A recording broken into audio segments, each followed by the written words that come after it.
Bonjour Émilie Philippe. Bonjour. Merci d'être avec nous ce matin.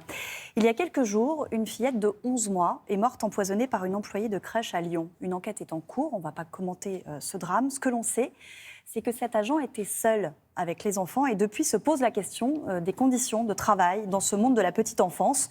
Le secteur est à bout de souffle, avait dit Emmanuel Macron en janvier dernier. Diriez-vous qu'il est même aujourd'hui au bord de l'explosion ? Oui, ça fait 13 ans qu'on est constitué au niveau du collectif et il y a des choses aujourd'hui qui sont mises en lumière, qu'on dénonce depuis des années, que la réforme des modes d'accueil qui a passé il y a quelques mois vient amplifier. Donc là, pour nous, on est plus proche du gouffre. D'une manière générale, est-ce que l'on s'occupe correctement des enfants dans les crèches ? Est-ce que leur sécurité est assurée ? Alors oui, si toutes les conditions sont respectées pour ça, à savoir en termes de taux d'encadrement, mais rien que sur cette notion-là, la réforme a apporté par exemple la possibilité d'avoir un enfant supplémentaire qui ne marche pas par professionnel. Ça veut dire qu'aujourd'hui, il y a une professionnelle, c'est quoi ? C'est pour Alors, 8 enfants une professionnelle qui ne pour 8 marchent enfants. pas. Une professionnelle pour 8 enfants qui marchent et une professionnelle pour 5 enfants qui ne marchent pas. Mais la réforme a introduit un choix qui serait de choisir un taux unique d'un professionnel pour 6 enfants. Donc, dans le cas des enfants qui marchent, ça réduit, mais ça augmente la capacité pour les enfants qui ne marchent pas. Dans le détail, à quoi ressemblent les journées des professionnels qui s'occupent des tout-petits et pour quel salaire ? Alors, une journée un peu type, après ça peut varier en fonction de la structure, du projet de l'équipe, mais elle commence déjà avant l'ouverture de la structure, puisque les professionnels, il faut installer la salle et le matériel, lire éventuellement le cahier des transmissions pour avoir les informations des enfants de la veille. Ensuite, il va y avoir les accueils qui vont s'échelonner, donc il n'y a pas forcément d'heure de fin d'arrivée en fonction de l'âge des enfants ou du projet de l'équipe. Donc c'est un temps aussi vraiment privilégié avec les familles pour pouvoir les accueillir, prendre les infos importantes et faire en sorte que la journée démarre le mieux possible. Ensuite, on n'est que sur le début de la journée, mais on sent bien que ce sont des journées à rallonge, des journées aux horaires hachés. Est-ce que, je crois que vous aviez lancé un hashtag il y a quelques mois avec votre collectif, est-ce que vous avez des témoignages sur les difficultés qu'elles rencontrent, ces professionnels ? Oui, on a reçu beaucoup de témoignages. C'est un hashtag Petite Enfance en Péril qu'on a lancé l'année dernière. On a reçu des centaines de témoignages, que ce soit des professionnels de terrain comme des membres de l'encadrement, de la direction, et qui témoignent du fait qu'au niveau de la charge administrative, notamment pour les directions, elle est de plus en plus importante au fil des années, qu'on leur demande en plus, en fonction de la taille de la structure, d'être présent auprès des enfants avec les équipes. Et c'est des couches à changer toute la journée aussi. Ce sont des repas à donner à plusieurs enfants en même temps. C'est souvent les témoignages que l'on peut entendre chez ces professionnels. Est-ce qu'on peut parler d'une forme de maltraitance ou de négligence lorsqu'on n'a pas le temps de consoler un enfant, lorsqu'on n'a pas le temps de changer une couche dans un temps raisonnable ? Oui, complètement, parce que les professionnels sont amenés à travailler contre les valeurs qu'elles défendent. Et quand on sort de formation, on a en général l'envie de pouvoir, sur le terrain, espérer proposer tout ce qu'on a pu apprendre aux enfants.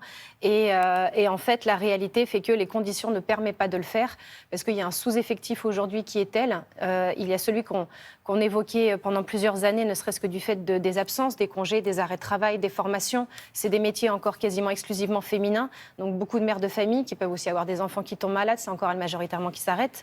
J'ai une collègue il y a quelques années qui avait calculé sur l'année scolaire entière, elles étaient normalement 4, il n'y avait même pas eu un mois sur l'année où elles avaient été au complet, parce qu'il y a besoin aussi de s'entraider d'une section à l'autre quand il y a besoin. Est-ce que ces témoignages, ce sont les mêmes selon que ce soit des crèches privées, collectives municipales, crèches parentales ? Est-ce que cette fatigue des professionnels, vous la ressentez Oui, elle est globale et en plus elle s'est accentuée avec la crise sanitaire et notamment tout un tas de protocoles aussi, parfois envoyés à la dernière minute, qui ont demandé aux équipes de s'adapter. Et comme on voit beaucoup dans les métiers du travail social, les personnes donnent beaucoup d'elles-mêmes. Et c'est ce qui travaille auprès d'un public demande aussi une charge mentale qui est importante. Et c'est ça qui fait que parfois les journées peuvent être très compliquées. On a l'impression que la situation dans les crèches, elle est assez comparable à celle des EHPAD. Est-ce qu'on s'occupe de nos petits comme on s'occupe de nos aînés aujourd'hui ? Il y a des comparatifs qui sont faits effectivement dernièrement parce qu'il y a une course à la rentabilité, au remplissage dans les structures pour pouvoir percevoir des subventions.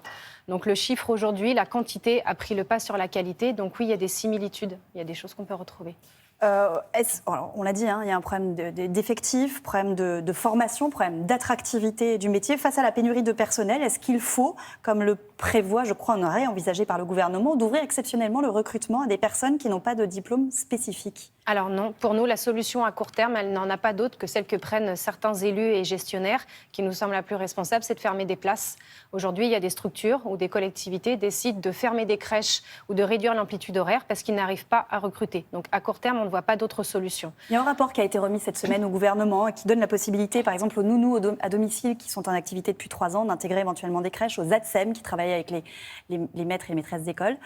Est-ce que ça aussi, ça peut être une solution? Alors après, des personnes, pour être ATSEM, il faut par exemple avoir le CAP, accompagnant éducatif petite enfance. Donc oui, des personnes qui ont des formations auprès d'enfants, leur place peut être auprès des enfants. Par contre, demander à des personnes qui seraient éloignées de l'emploi depuis longtemps, qui n'ont aucune formation, de venir s'occuper de tout petits, qui sont des êtres vulnérables, demander à des équipes déjà en sous-effectif de les former alors qu'elles n'ont pas le temps et que c'est dévaloriser toutes les formations qu'on a. Je suis éducatrice de jeunes enfants, c'est une formation qui dure 3 ans.